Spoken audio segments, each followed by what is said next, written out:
Hello everyone, this is StrawberryShorty back with our evil bad playthrough of the letter. So, Isabella did indeed die and her body has been found and it was pretty horrifying. Also, Hannah is dead too, murdered by Luke. So, we're gonna see if we can get Zachary killed next, even though he's the sweet wholesome one and does not deserve this. So, this is the night that, I think the same night that they found Isabella's body. Although it's small and begs for a little cleaning and repair, it is, at the end of the day, the closest I have to a respite. Sure, my sister would have a thing or two to say about the mess every time she visits, but it's still home to me. A mild draft sweeps into the room as I close the door behind me, slightly disturbing the papers on the nearby fridge. Most of them schedules, lists, and tasks for the next few days, so that to keep me busy while I sort myself out. And now with what happened to Isabella, something to temporarily take my mind off things. A lone note flutters by my feet, the letters on the surface glaring at me with mute intensity. Ermengarde Mansion, H. Wright, 11 a.m. After Ashton's warnings, they all hold a different meaning now. Hey, journal.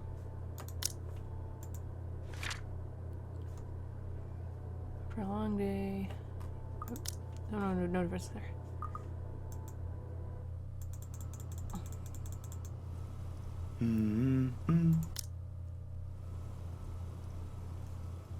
Yep, just looking at a picture of Hannah now. A bit too forward for a married woman, maybe, but not as bad as what's on the tabloids. Not that I ever read those. Ashton will give me flack just for staring at one. Rubbish, he called them once. I think he's just pissed because they often put the local police in a bad light. Although, with a life as public as the Wrights, no wonder it's the woman who often gets the happy end of the stick. I can't help but feel sorry for her. She's a real nice person when given the chance. Heck, she might have even ended up friends with Rebecca and Isabella, too, if they weren't living worlds apart. Probably. And Isabella wasn't dead.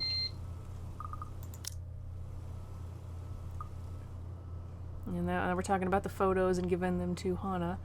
And she was nice enough to ask, after all, and was a good companion up until the awkward turn our little chit-chat had taken. Even if she didn't ask, I'd probably win her a few prints just for the hell of it. So that photo turned out all the story did was showing a ghost. Now we get to show the photo to Hannah or show the photo to Ash. And I don't know which of these leads to a bad ending. Well, is Hannah dead yet? Let me check my journal. Hannah, when did you die? So I think Hannah is still alive at this point. I don't know who did. Maybe we should show it to Ash, so Ash will dislike us more. We'll stick with Ash. We won't bring Isabella back. It's far too late for that. But she certainly won't wish for anything to happen to us either. Outside, the sun is yet to rise. So yeah.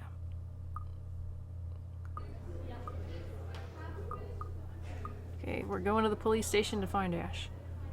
While Luxbourne is a relatively peaceful city boasting a low crime rate, its precinct stays abuzz with activity. As soon as I open the glass front door, as murmurs coming from the people waiting in the lobby welcome me. Officers can occasionally be seen shuffling in and out of the rooms, greeting civilians with a casual smile and a polite nod. Some, though, look a little worse for wear. Like the receptionist, who looked at me with much disdain the moment I arrived. Thankfully, I won't have to deal with him today.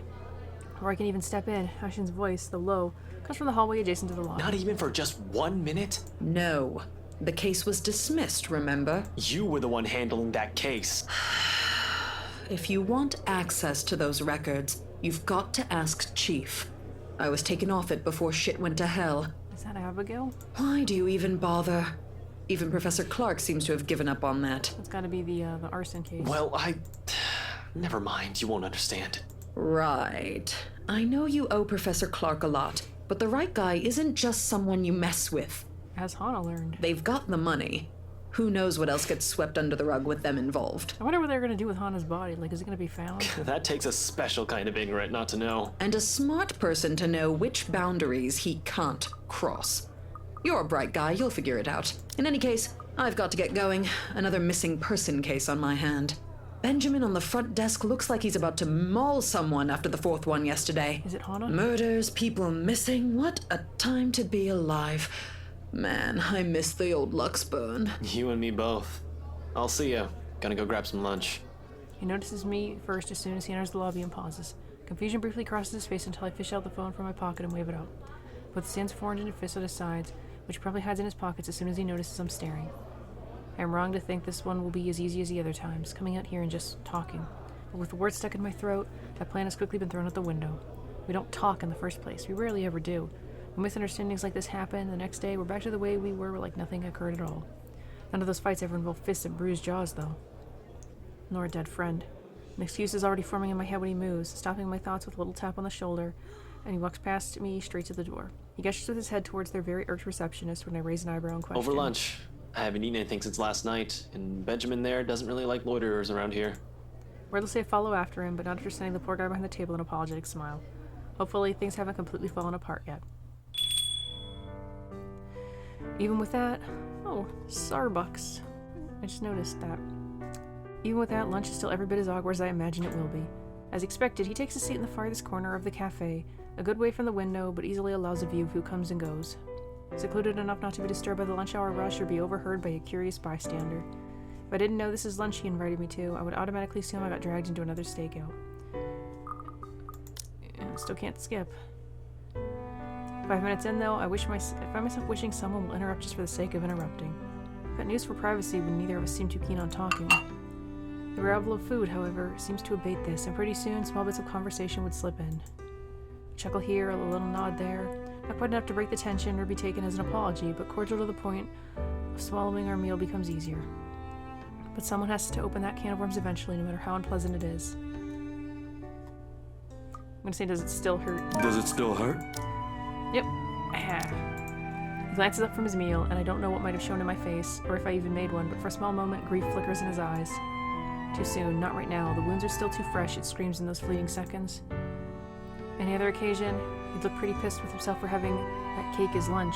Today, food is altogether forgotten on a corner of the table. To him, that question asks a whole different thing.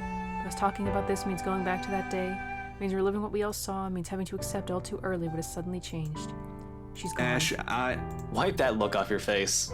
I can take a hit. you know I don't mean it that way. I realize that. Besides, this isn't the first one. You also clobbered my jaw that time on a bank robbery case, remember? Nothing but a little misunderstanding, that one. Of course, if he hadn't shown up, I might have ended up spending jail time longer than necessary due to some mistaken notion by a lazy cop. How many years has it been? 7, 8? We were still a little green back then, rough around the edges. Funny how much we've all changed, yet not at all in the span of a few years. Now everything's shifting again. That was different. I deserved that one. I was rude then. Well, you still are technically, but the other day, you were just doing your job. I could have gotten into trouble. Can't blame you for stopping me. I understood where you're coming from the moment I saw the crime scene photos. He doesn't answer after, and the silence that descends feels completely disconcerting.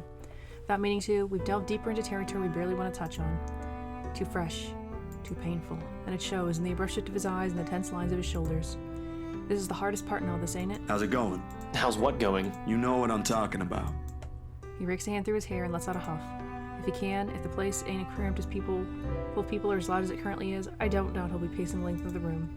Anything to take the edge off, anything to get his brain running. Nothing from forensics yet. They're having a hard time. You saw the state the body was in. Doesn't even look like it was done by a human. Maybe it's not human. What, are you suggesting some wild dog broke into the victim's apartment and did that to her? Stop calling her the victim! The place was clean. This had to be done by someone who's been doing this for years. Like a ghost. You know I would never imply something like that. Well, what are you implying then? That maybe these might be connected. The expression on his face grows more puzzled with each photo I spread on the table.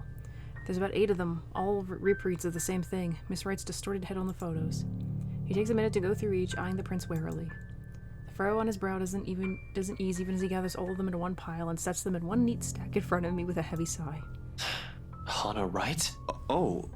Yeah. How did you... The locket. She never takes it off. Evan's family heirloom. I won't even think about asking why or how he knows that. If he's investigating them, he'll likely have already dug up every imaginable dirt on them, including family history. You never mentioned you got work from them. Yesterday, yeah. It's just a small feature for a magazine. Interviews, photos, standard stuff, nothing big. But see, here's the thing. I don't know how else to put this out there without sounding crazy, but there really is something odd with that place. Remember the letter?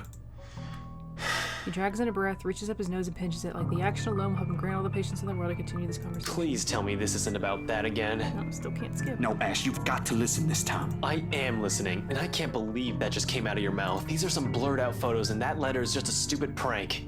I expected this from Isabella, not you. You're the photographer here. I don't see any need to get worked up over this. I know what you mean, but will you hear me out first? Ash leans back on his seat and doesn't say anything further. He gestures for me to continue with a wave of his hand, impatience clearly on his face. Any other person telling him this, and he'll walk out without batting an eye.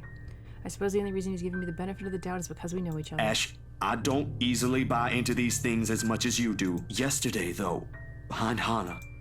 He blinks at that, his eyebrows lifting momentarily before settling into a deep frown. Hana? Since when were you on a first-name basis with the right missus? Why does that even matter? I thought you said this was just a gig. His voice stays level, but the accusation in it is as clear as day.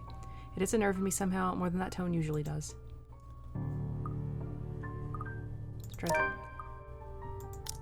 Yeah, more minus. Of all the things I said, my connection to the rice is the first thing he points out. As much as I want to keep my own annoyance at bay, I can't stop it from seeping into my voice. That's completely beside the point here, Ash. I warned you, Zach. I get it, all right? But you can't just expect me to turn it down after I made a commitment to a client. I've got to put food on my table. I didn't say you shouldn't, but you should not be messing with them. I wasn't messing with them. And this isn't? He weighs the photos in front of me before dropping the pile on the table with a loud smack. I don't need to look to know we've already attracted some attention from the crowd. Besides, turning away from him feels almost the same as admitting he's right. There are things more important than his damn case right now. I wish he'd see that. It was a job, and that ain't how these photos were intended to come out. You think I'd go out of my way just to edit something like this? There's something weird going on here. And you think Luke Wright will see it that way? You think the right missus will find it amusing? I did not do this for my amusement, Ash. People's lives might be at stake here. If you understood that in the first place, we wouldn't be having this stupid talk. Luke fucking Wright is a dangerous man, Zach. Keep hanging around them and you'll find yourself burnt to a crisp in your apartment or floating down a river 3 days later. This case is... Will you stop talking about the damn case for once and just listen to me? Why do you think Isabella's... Don't you dare bring her into this. We're talking about you and this stupid... Oh, of course you don't want to talk about it. She's dead because of your own fucking incompetence. Every expression drains from his face as soon as the words are out of my mouth. They've hit their mark. Each utterance scathed, sharp with nothing but anger and the truth. Yet they are also things I won't typically say out loud in good company, and rather ease people into before letting it fall. Also, maybe a wave of regret washes over me. Ash, dude, that ain't what I meant to. You said enough, Zach. Without another word, he stands, his chair scraping loudly against the floor, all while my brain races to find something to fix this. Ours ain't a fragile friendship by any means. I'd like to think we've gone past the stage where we find everything the other says insulting. But there are times when letters and phrases alone can cut deeper than any blade. I might even leave a scar. He doesn't let me, however. Instead, he sets a card in front of me. The name is familiar, but amidst the cloud of remorse swirling inside my head, I can't bring myself to recall where I've seen it. You shouldn't be running blind. Call this guy. He'll be less inclined to shout at you. Might even talk some sense into you. I don't see his face when he leaves, and it's only when the store's bell chimes again do I breathe.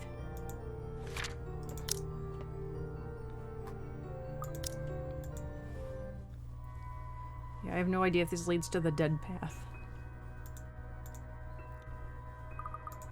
So, talking to the professor about the creepy mansion. Curses. Back at home. Saturday now.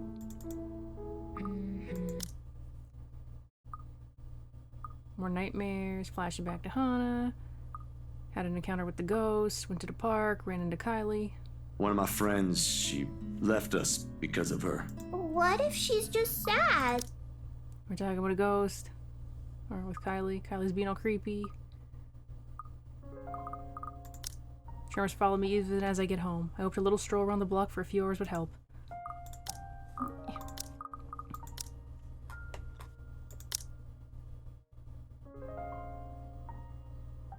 So this discussion with Kylie happened right before Hannah's death. Instead, I'm assaulted with more images of her. Her smile, the loathing in her eyes, the stench of gore, the horrid crunch that comes with every movement she makes. Even old memories have been sullied by her, and Ma-san no longer sounds as sweet as it's meant to be. In the end, all I've got is a sinking feeling I'll never be rid of her image, and another ridiculous idea that may or may not even work. The sun is already hanging low on the horizon when I make it back, and for the first time, coming home feels more like a chore. Only I didn't arrive to an empty room, because as soon as I open the door, I'm greeted by none other than... Sup, Z-Man? What are you doing here? Sitting comfortably on my couch, munching a bag of chips with both feet propped atop the coffee table. Common sense dictates I should throw them out. Any person of a right mind would. So, Isabella's normally in this scene, but she's not now. Like many other things I've gotten accustomed to, I simply take it all in stride. I never did bother turning him away the first time to begin with. Moreover, I said things I shouldn't have the other day. Gotta straighten that one out before it blows up in our faces. Ash, How many times do I have to tell you not to call me Z-Man and stop breaking into my apartment? Call the cops on you, but doing that feels like a joke in itself because you are one. I didn't. You gave me a key the last time I did that, remember? After the last one you broke, I can't keep replacing the knob just because you think it'd be amusing to lockpick the hell out of it. And hey, is that my... Ash smirks at me because, of course, he has the gall to smirk knowing what he did. Pops in what's very likely the last piece of chip into his mouth and folds the wrapper neatly on the table before throwing it in the nearby trash can. First Isabella, and Hannah, now the chips. Behind me, the television starts blaring the music for the end credits of a movie. He's likely been waiting for a while if he's gotten impatient enough to rummage through my cupboards and watch You ate all of it! I was saving that one for the weekend! I'll replace it. What exactly is this about? And I know I said something bad the last time. I'm really sorry about that. In an instant, he sits up, every trace of amusement gone from his face. He clasps his hand in front of him and leans forward. A minuscule gesture meant to ease, yet the grim expression on him tells a different story altogether. It's fine. You had a point back then. Wait, what? Did I just hear you say that? I'm not kidding, Zach. Speaking of the other day, did you meet with Andrew last time? Yeah, at the library. He was... What did he say about the photographs? Huh? Oh, there's no guarantee it's a supernatural thing. It doesn't always happen, so that's a dead end right there. Now that I think about it, bothering that guy for this feels pretty silly now. But with the dreams lately... That's all? Did he say anything about the damn letter at all? Did you ask him even? I pause, glancing at him skeptically. I don't know where this sudden curiosity is coming from, but if Ashton, calm, cool, collected, always logical Ashton, takes interest in this, something or someone must have effed shit up somewhere. Or the world is ending. Seconds pass, apocalypse I'm expecting to go along with it doesn't always bother. That's really everything. The letter kind of slipped my mind. There was some stuff about the local horror stories, though. Talked about the curses, and he was really fascinated with the story. Kinda nasty if you ask me.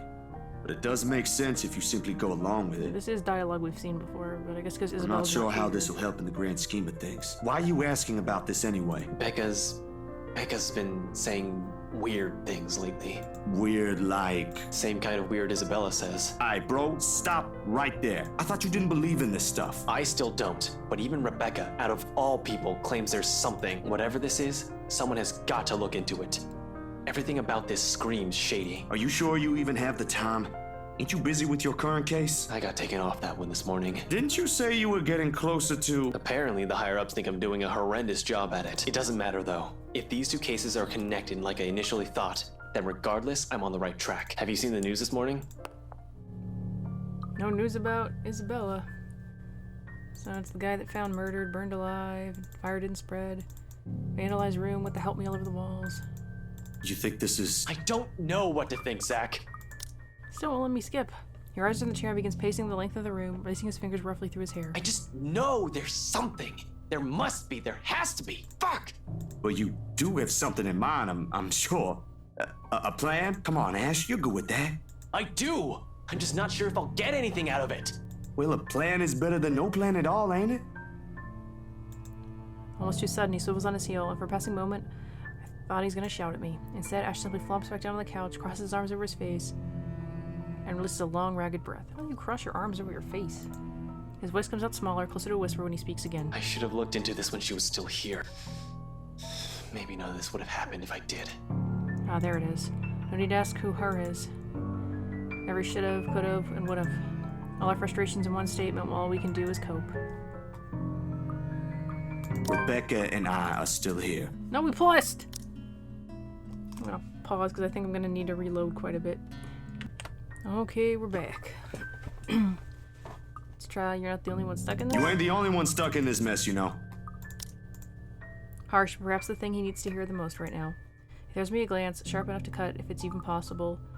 Looks about to say something for a moment, but decides against it. Because I don't know what triggers Zachary's death if he even can die in this chapter.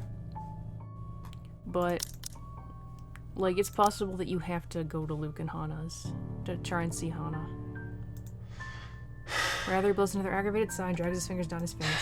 It's my job to know things, damn it. Not everything. Even someone like you has their weakness. Stop overestimating yourself. You ain't infallible. Don't blame yourself for every little thing out of your control. Doesn't work that way, Ash. Easy for you to say. Maybe, but it ain't above me to ask help from others. I know what I can and can't do. Do you? And just like that, we've reached another standstill. One by one, things are starting to fall apart without our notice. Ashley's mere minutes close to sundown. He said little until then, not even a hint of what he's aiming to do after. While it ain't any of my business to know, his whole reticent attitude on the matter gnaws at me. This hour, the streets are once again busy with people heading home after a hard day's work. Little the bustle matters to him as he steps out the crowded walkway, however. It's only his goal in mind, and I'd wager there's nothing I can do to stop him at this point. He's probably decided on it long before he made the decision to drop by. But despite this, he lags behind. What's wrong, Ash? His mouth opens and closes. He wants to say is lost in the clamor of traffic outside. Is there something I can do? No, just say where you are. I can't do that. No can do, Ash. Ask me anything but that. No way in hell I'm gonna pretend there ain't a problem when there is. This is a really big one. And I'll be damned if I let anything happen to you guys while I sit here. I'm done running when things get tough. What? You think you have a better plan? Who knows if it's better? At least it's something. If all this is going to do is put you in danger, then I'd rather you not do anything at all. I never want to wake up to that kind of thing again. Finding out one of my friends has been found dead. Murdered in her own apartment. One person is enough. This is still better than having no other course of action, yeah? He's about to argue for a moment, Look, but... bro, if things ain't good, I'll be the first one out. But allow me this one thing, aight? Just this one time. If it doesn't work out, you'll be the first one to know. You can laugh then, or berate me all you want, but please don't ask me to step aside like I'm incapable of doing anything to help. I have no idea if it is the look on my face or the tone of my voice. Ultimately, although his mouth presses into a thin line, he nods. Do what you want. If you can check in with Rebecca, I'd appreciate it. Journal. I think we saw this one already. Warns us not to act rashly.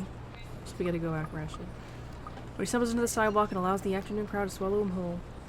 I like to think the tiny gleam in his eyes is the closest we can get to optimism in this situation. Whether that alone will be enough to give me a peaceful sleep tonight remains to be said. So I think Han is dead now.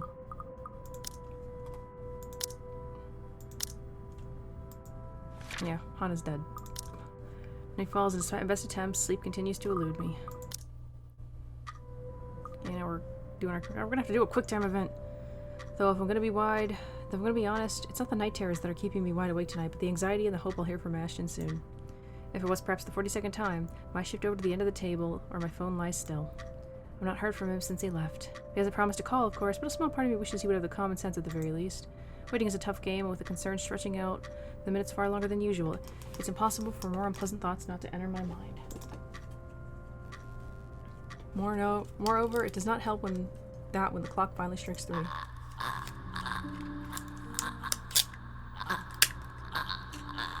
Ghost! My hand stills.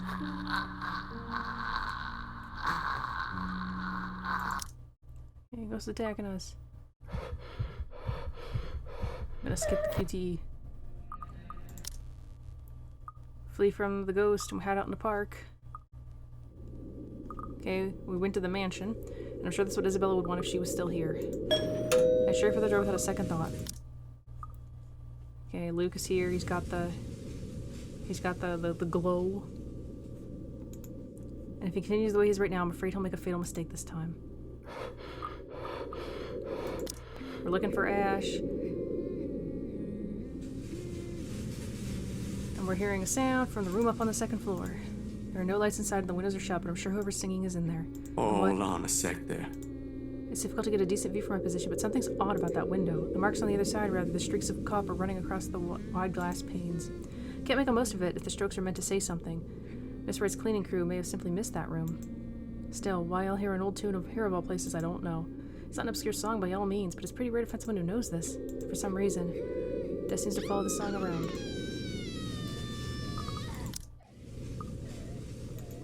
So I'm gonna make another save file. Right here. So I'm gonna pick look into it this time, because again, I'm trying to get him killed. I could search for Ash, but what if it's too late by then? And Honda's dead, so maybe she's still lying in the mansion. I think her body would have been cleaned up by now, though. With how big this place is, he can be anywhere, and it's very likely by the time we come back, someone's already bit the dust.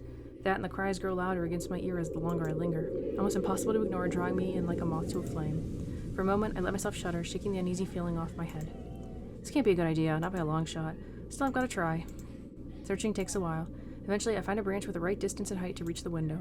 Climbing the tree to get to it, however, is a whole different story altogether. I haven't done that since I was a school kid, but even then, it's a struggle for me. I do manage to make it work somehow. After a hard battle, a few bruises and scrapes to my arms, I'm hoisting myself up to the window, and falling right through the room when the panel suddenly gives. The awful putrid smell assaults me before the pain from the fall itself, and I have to fight the urge to puke right there. But what welcomes me as soon as I collect myself from the floor and open my eyes only serves to push the vomit up my throat. Miss Harlan? Paleness has overtaken her body, her limbs and face beginning to bloat. And blood. So much blood. How many hours has it been? I would have approached her, but the foul smell permeating the room says all there is I need to know. She's been long gone. Luke just left her body here?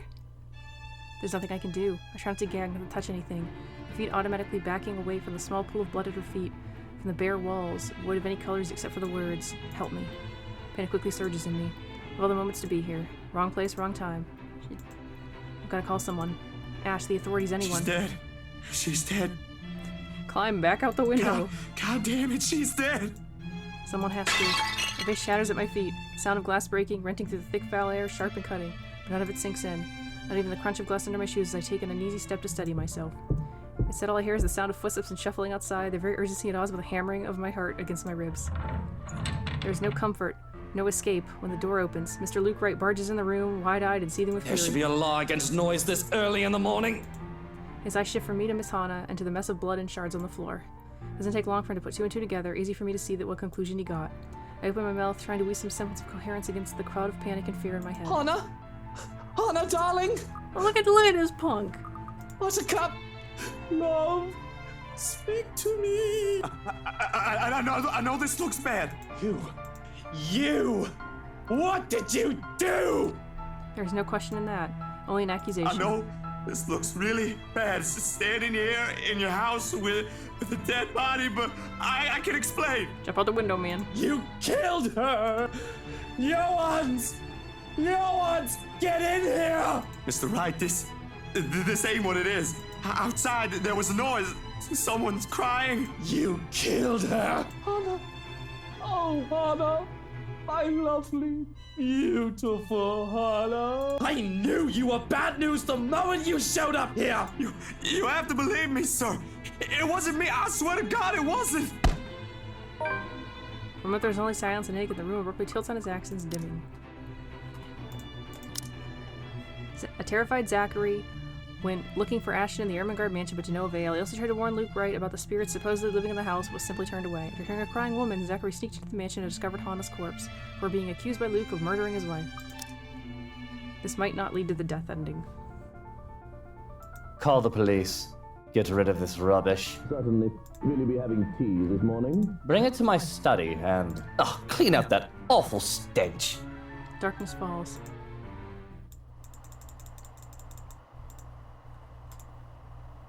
Pain is the worst when I come to, a sharp, piercing ache somewhere at the back of my head begging to be noticed. But it's nothing I can't handle. But literally I open my eyes, expecting to be greeted by sunlight. Yeah, we're in the prison. But are we dead? Our little path. So this is the common route. And there's a big branch. Question? Tell the truth.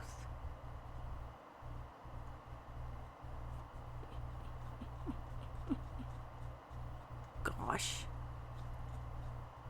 This is huge. Marianne. What's Marianne doing there? Keep looking for Ash. Into it. Common route.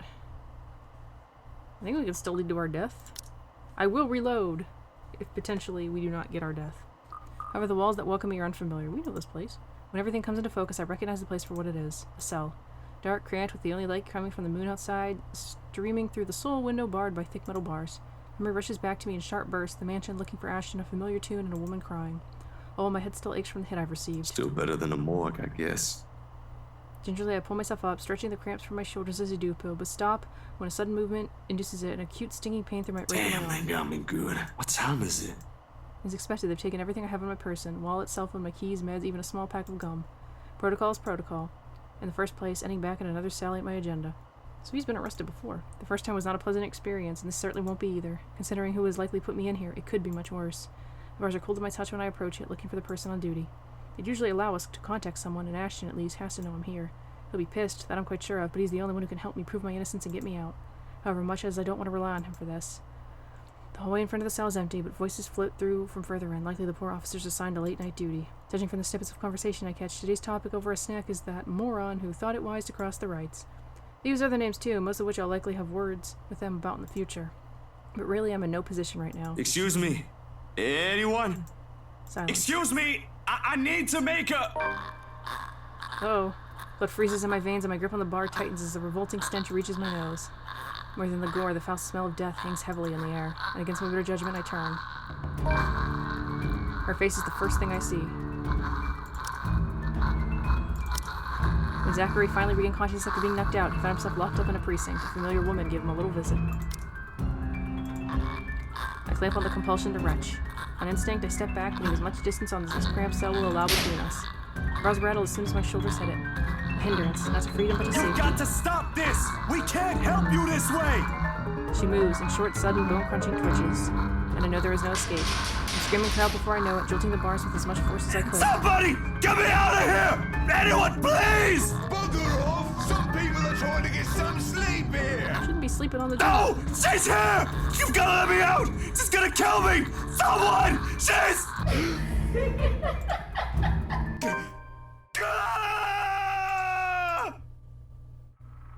Oh, we died!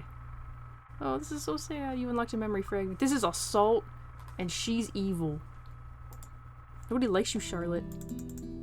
Charlotte's a bad lady. So, we're Mary Ann now. Talking with our assistant. Hannah looks like someone we know. We're at the pub getting drunk, singing drunk. Hanging with our buds, one of whom's getting married.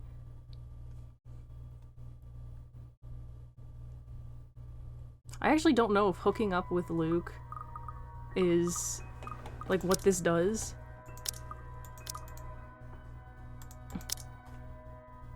So...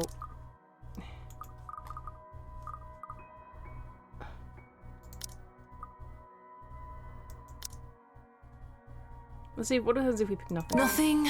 Never mind. Yay! We downed things with Luke. Luke is unhappy to have hooked up with us. To hell with it, it doesn't matter. I'm just doing this for the exact same reason I brought a man home before and the one before that. I didn't care about any of them. They were all nothing. Less than nothing. We part for air and he all but rips my belt off without even bothering to take off his own jacket. We saw him make it safely to my bed. I don't even feel it as he pins me down. Whoa! This is obscene! This isn't about pleasure. It's about punishment. There's nothing gentle about the kiss between us. It's all tongue, teeth, and roaming hands. Hooking up with Luke is a punishment. There is no passion, only a need. I don't know about him, but I'm not doing this to feel good. I'm not some nymphomaniac who gets wet at the thought of bringing random strangers to my place for a lay. It's ridiculous how, under the professional facade I like to put up, I do these sordid things. If any of my clients can see the Marianne McCullough now, all boozed up and having rough sex with some bloke from the bar, well, that's none of their fucking business, really. But still, everything after is a drunken blur. Not that there's much to remember in the first place. These one-night stands were always the same, empty, meaningless sex. Flesh coming together, smelling of booze and sweat. Mother of God, pray for us sinners.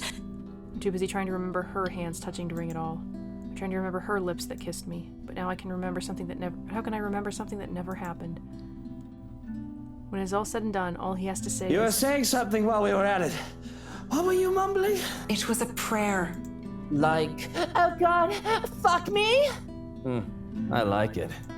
No, it was a real prayer. A prayer for forgiveness. Because as I lie down in my bed when he gets up to leave, I can feel my sins crawling on my back like spiders, filling me with their venom. I feel an itch that made me want to scratch my skin until it bleeds while my heart pounds in my ears. People are often like that after encountering Luke. I can't even register what Whiskey says when he whispers his goodbye. Thanks for the good time, Marianne. Finally gets my name right. The mornings after are always the loneliness. Journal. Afraid to look at this one. Marianne and Whiskey went back to her condo after having one too many drinks. Despite having second thoughts, Marianne still slept with the stranger. Before leaving, he thanked her for the good time. Little did she know. The mornings after are always the loneliest. Although that, I can simply brush off. I've already gone through several years of my life with only the fleeting company of others. Always nothing permanent. After her, there never was. I'll live through this. The regret, though, it's the one that stays and weighs. But there is no time for self-pity. I have a job to get ready for.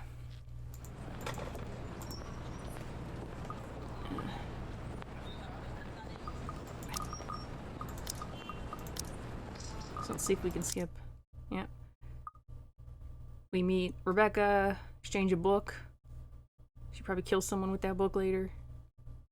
Go to the BRC. Oh, and there's Isabella. She's alive now.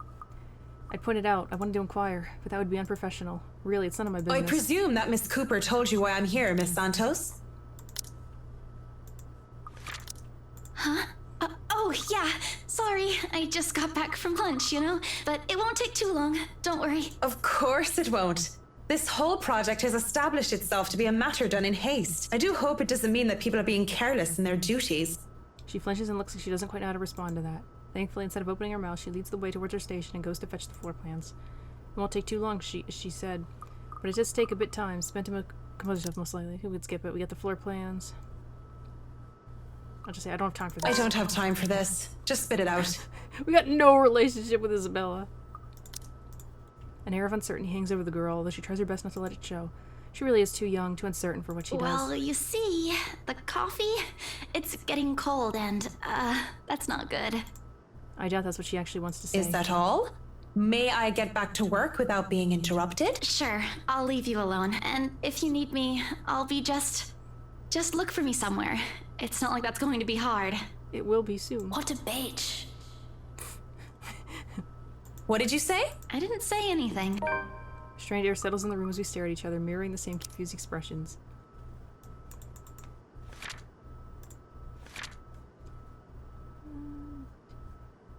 Marian visited BRC to pick up the floor plan. She was assisted by Isabella Santos, though the latter's dallying attempts at a conversation eventually annoyed her. In the end, Marianne dismissed the young agent.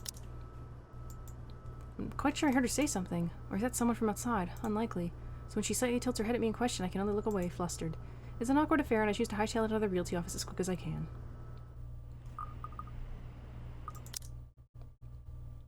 Okay, Monday now. And we end up at the... Should we check it out? We might reload. I don't know what this is. The crash came from the hallway, and I really shouldn't be snooping about.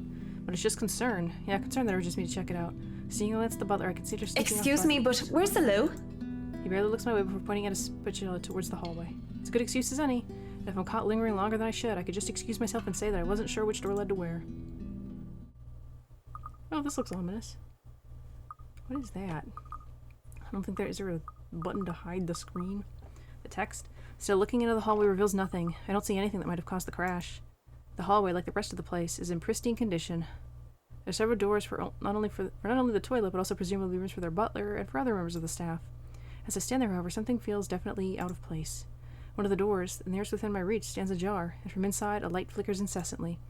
It could simply be a light bulb that needs replacing, but the thought of that in a place so well taken care of seems odd. Off. I think that maybe this is where the crash came from. Inside I can spy a radio lying on the floor. That's probably it, right? Maybe one of the help in a hurry to get out of the room knocked it over in the process.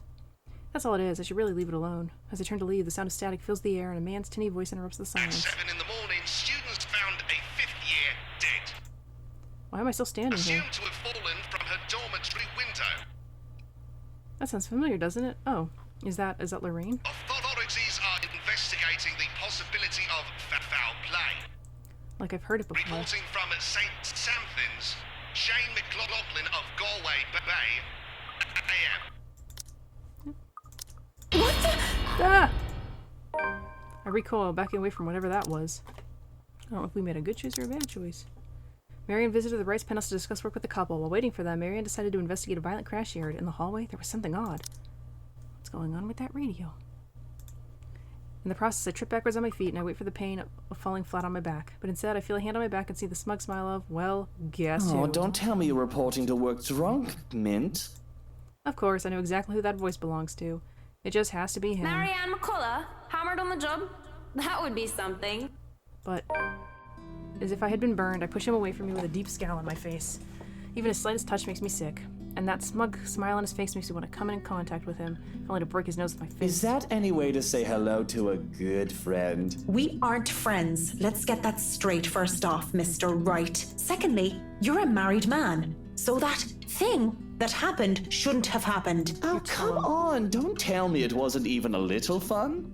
A bit of a romp never hurt anybody. No, it wasn't fun. And we shouldn't have done it. But since we did, Let's pretend it didn't happen and never speak of it again. I was drunk and had no self-control. Don't I get a free pass?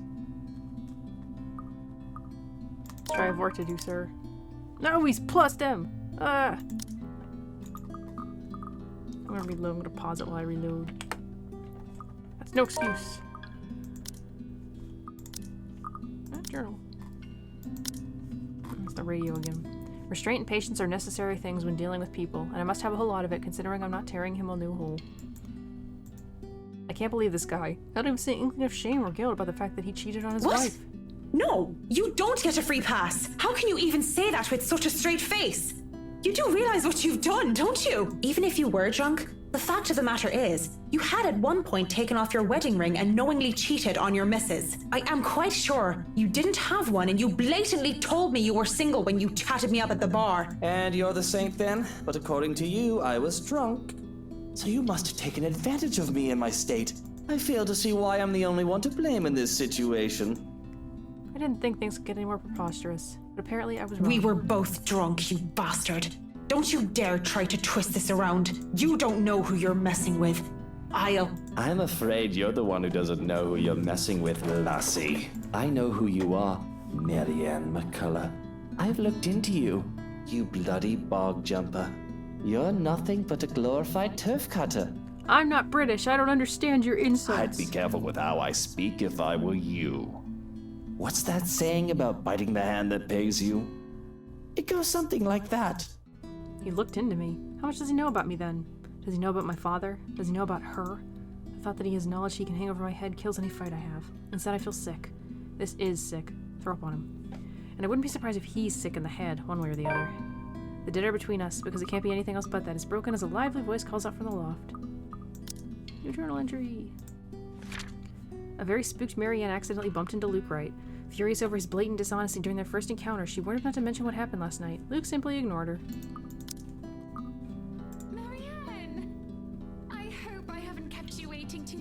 Can you speak up a little bit, Hannah? I know we agreed we'd start at 10 o'clock, but mornings just simply do not agree with me.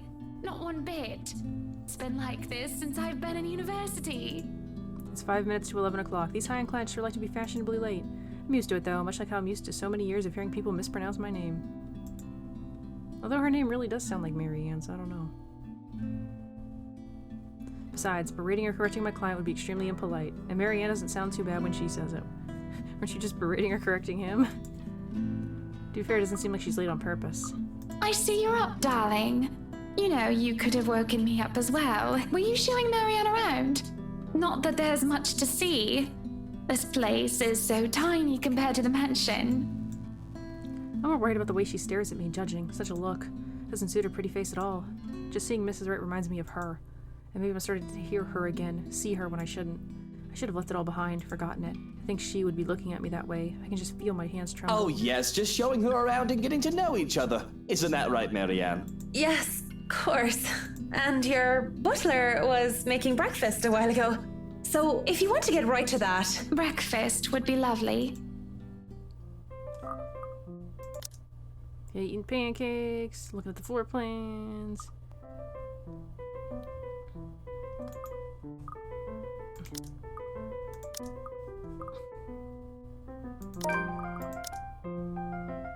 So, plus and downside. Let's see if the other has the opposite effect.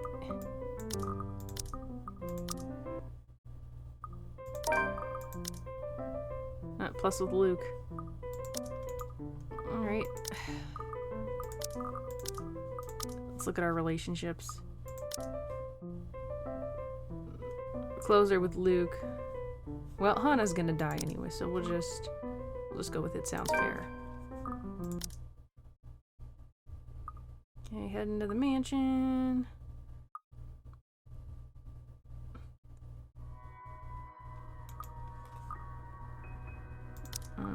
Now we have to pick which one of these to do.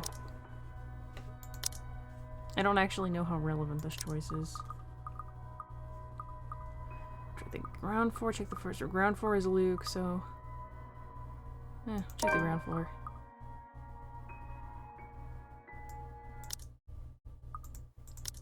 I'm still up for a shag if that's what you're after. Pretty sure the wine cellar is soundproof if you fancy a snog and a poke. I'm here on business, Mr. Wright. Nothing more, nothing less. Now, if you can let me pass, I need to inspect the music room as well. I'm not looking for trouble, but trouble always seems to find me anyway. He leans against the doorframe, crosses his arms, and plasters a huge grin on his face. The way he looked at me promises nothing good. But really, how big of a scumbag can one person be? Oh, sure, you're some fancy interior designer. But mix in some booze and you really loosen up, don't you? Working woman by day, working girl by night. I'm not. I'm no such thing. Don't you fucking dare continue down that line of thought. I'm not what you suggest I am. I am not some whore you can just leer at and proposition. If anybody here is morally reprehensible, it's you cheating on your wife. And if you don't stop this harassment, I'll... Tell the wife? Good luck with that. You're terribly confident for a lecherous cheat.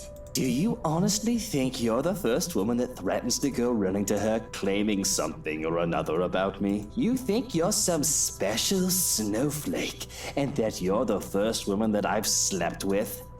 My hands shake. I have to remind myself that I would get nothing out of hitting him. I think with satisfaction, Tell at least. her. But who will she believe? Her darling husband?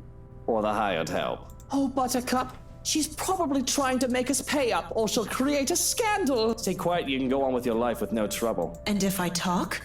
Even if your wife doesn't believe me, I can get people talking. What then? Oh, people gossip all the time. It's hardly anything new. But still, if you talk, I will ruin you. The way he says it, promises it, makes my blood run cold. Now, why don't you run along and do whatever silly job you have to do? I'll just be here in the music room if you change your mind about a shag. Fucking asshole. Scum of the earth he is. How could you just let him talk to you like that? Okay, so forget about going into the music room then. That's fine, he'll have to go out of there sooner or later. In the meantime, I can go around and check the rest of the house. Check the bar, check the kitchen, wine cellar. There's Lorraine haunting us. She's very prettily designed. Okay, back outside.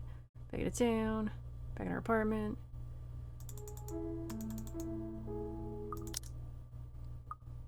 Hallucination of the creepy Hannah and Lorraine thing. As soon as they go into the kitchen, I realize that I'm holding my breath. I let out a sigh of relief when I think nobody's looking. I go back to the task at hand. It'll be a terribly busy day, and there's no need for me to even think of anything else. I think this is probably just about the girls. Yep. I talk with the foreman, fill him in with which room is which. Seems I'm doomed not to get any significant work done without being interrupted when it comes to these particular clients, however. Marianne, dear, have you had breakfast yet? Well, I do believe it would be considered brunch at this hour. Oh yes, Mrs. Wright, You must join me. Johannes has already been breaking in the kitchen, as they say. I do not see the others settling down for a meal anytime soon. Someone might as well enjoy the food while it's hot, and that someone might as well be us. I should say no. I really must say no. But the way she smiles at me makes it difficult to do so. Look how ridiculous I'm being, acting like a silly, nervous schoolgirl with a crush. It's just brunch, and who am I to say no to a client? It would be impolite to do so. It's not like I'm going to agree because of anything other than propriety. Not agreeing just because she batted her pretty eyelashes at me. if you insist. It really isn't any of those. But it's something about her eyes, rather. She looks like she needs a good talk. A friend. And although I'm not supposed to be chummy with my client, there's no harm in pretending, right? Of course, I've been wrong on many occasions before. Maybe there is plenty of harm in pretending that I care. Because pretending I care might lead to actually caring. Being alone in the same room as the missus leaves me reeling, as I find myself paying too much attention to her. Seems so borderline unhealthy, how much I'm getting obsessed even if it's just by looking. And if it's the little insignificant things that I noticed, like the way she plays with her hair, how she smooths down her dress. Hiya! Come on now! Whiskey's annoying voice in the other room helps pull me back to the ground. I'm just looking, aren't I? I know that someone like her wouldn't even look at someone like me.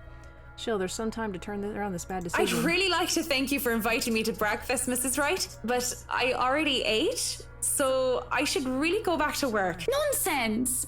You arrived so early. You must not have gotten a proper meal. Sit. Sit! I'd situate us in the dining hall, but it is a mess right now. Her concern is sweet, as is her smile, but I'm really not here for idle chit-chat, something I keep forgetting. We're both distracted when the food arrives, and it's enough for me to stay, at least until the meal's over. No more, no less, just to be polite. Thankfully, the conversation steers into a topic I'm more comfortable with, work. This goes on for a bit, and I can't be more relieved. Most people don't understand calling me a workaholic, but I choose to work in a field I'm enthusiastic about. So what if my career is also my hobby? But no, really, how have you liked it so far? Oh, it has been wonderful, believe me. Everything is going smoothly too. It has been a long time since I've worked on something on this grand a scale. Nowadays, everyone is about condos and flats, living in the city where every room is an identical box. Believe me, this is very refreshing. We lived in a condo before this, Marianne. I didn't mean any insult. It's fine, sweetie. Look at you, all frazzled. I was just pulling your leg. Luke wanted that penthouse when we got married, and you can thank him for purchasing this place as well. Wait, doesn't she own the house? I'm pretty sure. I have no business with it, though. It's theirs to hash out. But apparently the momentary confusion is invisible on my face. Don't be fooled. I'm just the treasury. I wouldn't be able to make a purchase this grand without his seal of approval. I see. That's it. That's all you have to say. Yes, what else is there to it? Without warning, this nice friendly chat devolved into something horrible. Something sad. But I really don't know what to say, Mrs. Wright. We were talking of no topic in particular, and... Luke. We were talking about Luke. About him not eating breakfast with you? About him treating me as if I were some treasury. Despite my general dislike of the upper class, I sometimes feel pity for them. They may have all the money in the world where material things aren't a problem, but they don't even see what they've become, where they ended up, or what they've done most of the time. They're shut in by their own trap, forced to play along with society's expectations and do anything to stay where they are and to keep what they have. A world where even people feel or are treated like they are mere possessions. When someone is at the top, the only way for them to go is down. I've worked with many Hanas and Lukes and Whiskies, but I've never been one of them. I don't pretend to understand their world any deeper than that. I merely know what I've witnessed before.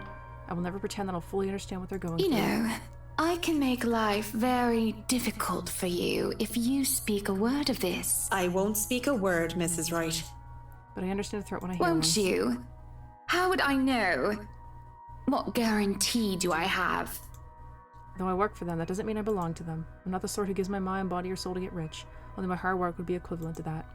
And I sure as well be damned if I bow down to the intimidation tactics of a spoiled princess.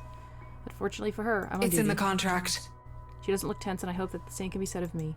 But the tension is so thick and palpable in the air, it's only a matter of time before one of us wavers. The door of the parlor opens, cutting through the silence in the air like a knife. Madam, the photographer from Luxury Living is here. Even then, we're both rooted to the spot, until she gives in first and looks away with a huff. If you dare tell anyone about what you just heard, well, I'll make sure you regret it, Annie darling. Now, if you can excuse me. I remain stoic even as she leaves before making an exit myself soon after. Soon I find myself in the kitchen where the butler has returned. He's already claimed the space and telling movers to back off, and no one dares question his proclamation either. My kitchen. No kinder allowed. Little men running around with knives especially. We do not want any accidents to happen now, do we? Good? Good. I mean, it is a knife-wielding German standing there. I don't think anybody would be insane enough to refuse his request. I hope I meet the age restriction. Or at least the height restriction. Because I'm asking to be let in here. You are allowed inside, McCulloch, but not the little ones. A shake of my head and a roll of my eyes is all I give him. It's not like I'm going to be of any trouble to him. I just need to look around and get my bearings. The breakfast had been distraction enough. I don't even want to think about what we just talked about. I just need to get my head straight and back to work. Movers. You're not gonna go out there and join Mrs. Wright? You're starting to look strange. If you want your picture taken so badly, I'm sure the photographer would oblige. What is it that you want to do then? Film. Documentaries mostly, but cinematography is a lot more difficult. I was working on this thing, actually. We need to get you away from the butler. You're starting to sound like him. I'll take that as a compliment. No, I'm not joining Hana for an interior design magazine photo. What am I, a piece of furniture? Look, did a lot of you have anything else crucial to do today? Marianne. There are still some little things to do. It isn't the end of the day yet. Yes, but you're paid hourly, aren't you? Per day? Really, I don't care. You and the others can just take off for the day. Why is he dismissing us early all of a sudden? Is this about the possible security threat? Did my question get him all wary and paranoid that we would just send the workers and I away? I realize that threats are of actual concern to these rich and powerful people. I imagine whether anyone wants to or not, they get a few enemies here and there, but I'm sure the foreman and his workers can be trusted and are of no threat. Well, at least I trust the people I'm working with. I understand if he doesn't know them from a can of paint. Still, won't it be safer if these people are around who can watch their back? You're the boss. My being paid by the day aside, I won't be held responsible for any significant delay caused by your decisions. I'll try to get around that, of course, but I'll just remind you of the fact. Whatever, take forever with the house. I don't give a bloody damn. Don't you worry, you're still getting your money. Just sod off, go crawl around a pub and find yourself a good lay. Paranoid or aggravated as he might be, this conversation certainly didn't have to warrant that sort of remark. Maybe I will. Sitting talking, leaving a mansion. I take it the investigation isn't going well. Now we're at the bar, we've run into Ash. When does it ever? But that's not the problem, no. It's... There's a sound of a mug being slammed down on the counter. It manages to catch my attention for a split second before I zone out. Doesn't matter how I am or how my investigation is going, alright? Don't take that tone with me, boy. You know I'm only concerned. You're drinking too much as is, and I've never seen you drink before when you were here. Not once. You've been sulking here for over an hour now, which is unusual in itself. So tell me what's going on, because I'm pretty sure alcohol don't have the answer you're looking for. That's fine, because all the answers I need are probably from you. Just give me what you know and I'll be out of your hair. This about that torn-up girl on the news? It doesn't matter. I'm here to talk business. Their talk would have interested me, would have kept my attention if I gave a damn. But in my current state, I barely give two fucks about what's going on around me. All these words are just buzzing, barely surfacing from the sea of sounds that is the pub. It would have stayed that way, perhaps even down if I didn't hear his name. He mentions Elizabeth. How dare that sleazy wanker treat me like I'm a piece of furniture? And by wanker, you mean Luke Wright. Yes, Luke Wright. I just said that. Iskultona Kranthe. Completely different from his pretty wife. And Annie?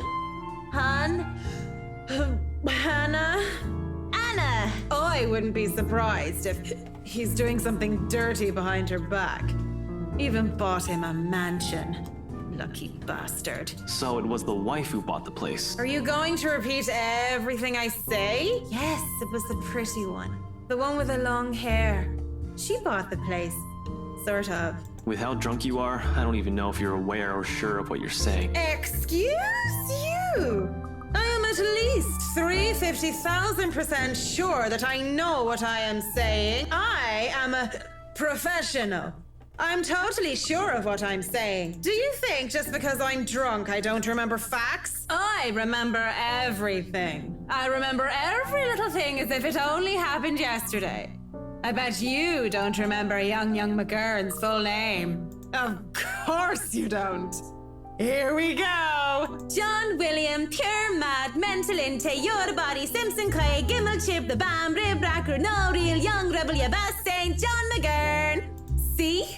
I have a photographic memory. Or read memory. I don't remember which is which. Back to the wanker. Nothing off about him or anything? Nothing shady that sets the alarm bells in your head? Alarm bells? Nothing ringing. Maybe someone's mobile is. I'm getting tired, enough for me to press my cheek against the cool countertop with my eyes shut tight. Eventually cracking one eye open just in case they thought I fell asleep. I grin at Holmes. Aside from being a sleazy piece of shit, he did get all in a tizzy whenever something about security came up. Makes sense. I don't blame the guy. Place that big, you'll need a couple dozen people stationed around if you want to make sure nobody you don't want gets in. And the guy seems like the type that doesn't like too many people. Oh, but he does like the ladies. I don't think his mommy hugged him enough or anything. These are serious questions, Marianne. Lives might just be at stake here. What do you expect? She's smashed. Why am I even doing this? This is getting... Yeah, you're still drunk, gives us his card or whatever. Weird dream of the creepy girls. Yeah, I worry that the trigger for the badder ending might be going upstairs or whatever. Perhaps it has been the years. Perhaps not things that have built up all this time. Giving Hannah marriage advice. But in any case, with things like these, I've seen couples take time apart just to cool off. Sometimes they get back together in the end with lighter hearts, and sometimes they don't get back together at all. What if I said the couple are very public figures? They wouldn't want to take time apart unless it was really necessary. They wouldn't want people to talk. Well, that's a load of guff. Not to mention that makes them a bit thick, doesn't it? Forget about what other people say. That's their relationship and they should do what's best for them. Why she thinks a single woman like me would be the best source of relationship advice is beyond me. Still, I talk and answer to the best of my abilities. Without realizing it, I'm already pouring out a part of me that I thought long gone. I like to believe my words will be of some help to Mrs. Wright. If I'm honest, though, they are of some help to me. Like some weight has been taken off my shoulders. Lorraine. I really should handle what's left of the work. You won't be attending the party. Oh, you really must, Marianne. The weight of what happened to her hasn't left me yet, has it? Maybe. I'll try to stay in chat. Maybe grab a few bites and a drink, but I can't be around for the entirety of the event. Be busy. You must stay a while. I'd love for you to meet some of my friends, and they're ever so excited to meet you. You need to say hello to the Lees, at least. If it wasn't for them, I'd never even heard of you.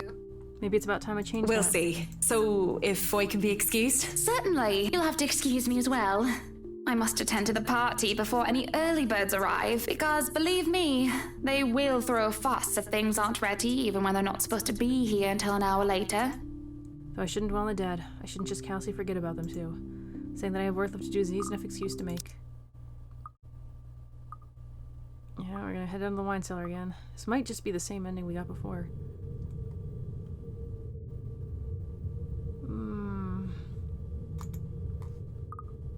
I'll try staying. It seems so cliche, like a death trap from an old horror movie. Might very well be a dead end down there, hopefully not literally, though I have no reason to fear for my life. It's hard to think I'll be in any way safe if I continue in there. The thought makes a chill run up my spine. Yet nothing is as paralyzing as what I hear next. It's distinct and alien, and it's enough to make me look nervous at what I might see there. Behind me, I only see... Lorraine! You're here! I thought I would never see you again. I can't even question how in God's name is this possible. Seeing her there fills me with such a strange feeling of relief, had I told myself I was ready to move on. Yet here I am, ready and willing to just embrace her back again with open arms. Her beautiful blonde hair, her soft lips with skin so fair and swaying hips. She laughs, and the smile she sends my way as she walks over makes my chest feel tight. But her eyes are the most beautiful of all. I'm so sorry. I must look like a right mess. It's been so long. I'm here, Em. I'm here now, don't you worry. Come here. It takes everything I have not to tear up at the sight of her. She reaches out and slips her fingers through mine before pulling me away from the tunnel and towards the mirror. Our reflection, a grown woman and a teenager barely past her prime, lends a bizarre light to this whole scene. I can't imagine how you've been so alone all these years. I left you, Lorraine. I didn't mean to, but that's what I did. I don't even know if you can ever forgive me. Don't cry. Doesn't suit your pretty face. Besides, I don't have to be alone anymore, do I? You're here for me, aren't you? You'll never leave me again, will you? My mouth goes dry as she looks at me. That isn't the plan. This isn't closure. Yet her hand in mine makes me believe that this is real. She's real, and that's all that matters. Nothing else. Yes, of course. I wouldn't dare leave you. You swear you won't leave me? I swear to God, I won't, Lorraine. Though her smile remains, I can only describe her expression as sad.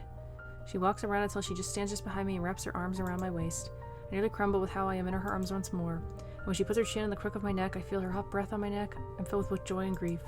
The scent of chocolate, almonds, honey, and beer surround me. My first taste of love. The love that I denied. It had been so bittersweet. God's not the only one you're making promises to, Marianne. Swear it to me. Or, even better, prove it to me. I'll stay forever with you, Lorraine. I swear it to you. How do I even prove it to you? Simple. She presses something in my hand. A large glass shard from a wine bottle, cold and join sharp. me. She's suggesting that Die for me. Lorraine! That's...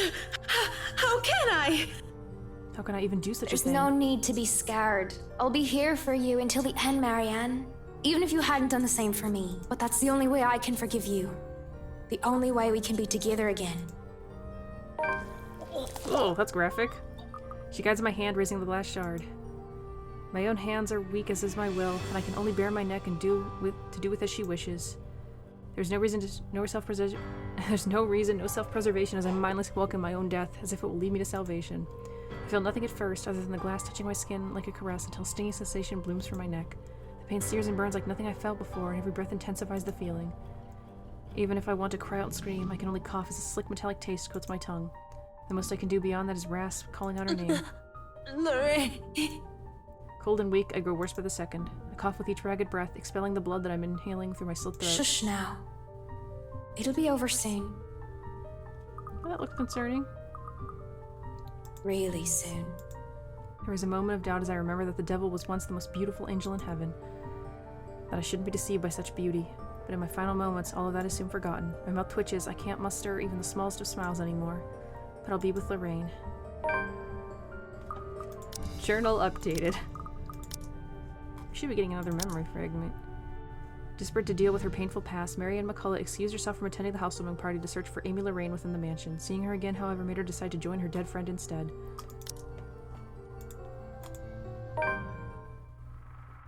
You've unlocked a memory fragment! That's the fiancé, and he's clearly angry at Charlotte, who's a horrible, awful monster and clearly deserves it. So, you go, fiancé. You tell her. Rebecca! Journal tape. Profiles. We'll save. I think we might end this part here. Yeah, so we're over an hour in, so we will be ending this part here. Well, we have killed Zachary and Mary Ann, so Rebecca next. So thanks for watching. Please leave a comment, and I'll see you next time. Bye.